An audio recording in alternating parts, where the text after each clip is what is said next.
દર વર્ષની જેમ આ વર્ષે પણ અમદાવાદના કાંકરિયા લેકફ્રન્ટ ખાતે 25 થી 31 ડિસેમ્બર દરમિયાન કાંકરિયા કાર્નિવલનું આયોજન કરવામાં આવશે।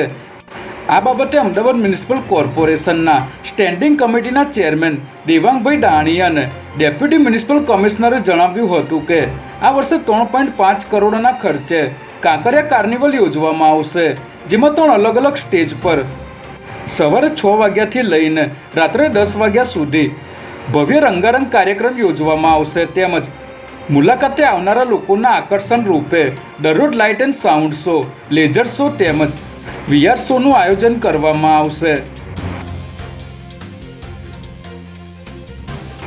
ગૃહ રાજ્યમંત્રી હર્ષ સંઘવી અને રાજ્ય પોલીસ વડા વિકાસ સહાયની ઉપસ્થિતિમાં ગાંધીનગર ખાતે ટેરા ટુચકો અર્પણ કાર્યક્રમ યોજાયો હતો, જેમાં 430 અરજદારને તેમના ખોવાયેલા તેમજ ચોરાયેલા મોબાઈલ ફોન પરત આપવામાં આવ્યા હતા।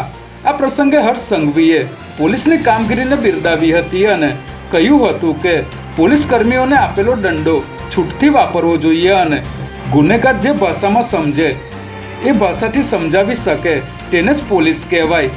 સાથે જ તેઓએ પોલીસને ટકોર કરતા પણ કહ્યું હતું કે સામાન્ય નાગરિક પ્રત્યે પોલીસ દ્વારા વ્યવહારિક રીતે વર્તન થાય એ પણ ખૂબ જરૂરી છે।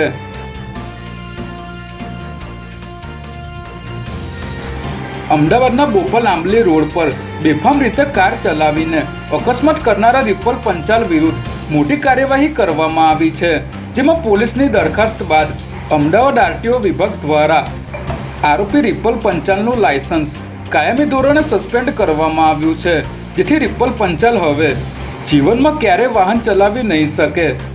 સૂત્રોના જણાવ્યા અનુસાર જો આરોપી વાહન ચલાવતા પકડાશે તો તેનું વાહન ડિટેન કરવાની સાથે ફોજદારી કાર્યવાહી પણ કરવામાં આવશે।